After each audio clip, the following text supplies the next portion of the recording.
একটা ছোট্ট গ্রামে হাল্ক তার মায়ের সঙ্গে একটা কাঁচা ঘরে থাকত।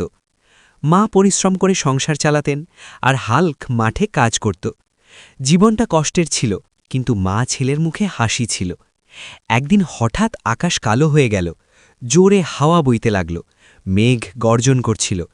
গ্রামের লোকেরা বলল, আজ ভয়ঙ্কর ঝড় আসছে। রাত নামতেই ঝড় গ্রামটাকে গ্রাস করল। বাতাস এত জোরে ছিল যে গাছগুলো মাটির সঙ্গে লড়াই করছিল। বৃষ্টি নামল যেন আকাশ ভেঙে পড়ছে। হাল্ক শক্ত করে মায়ের হাত ধরে রাখল। হঠাৎ ধাড়াম! হাল্কের কাঁচা ঘর ভাঙতে শুরু করল। চাল উড়ে গেল, দেওয়াল ভেঙে পড়ল।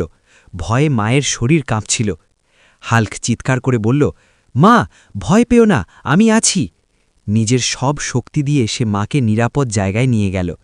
সকালবেলা ঝড় থামলে দেখা গেল পুরো গ্রাম তছনছ হয়ে গেছে। হাল্কের ঘর পুরোপুরি ভেঙে পড়েছে। মায়ের চোখে জল ছিল, কিন্তু হাল্ক বলল, ঘর ভাঙতে পারে মা, কিন্তু আমাদের সাহস ভাঙেনি। আমি আবার সব গড়ে তুলব। সেই দিন থেকেই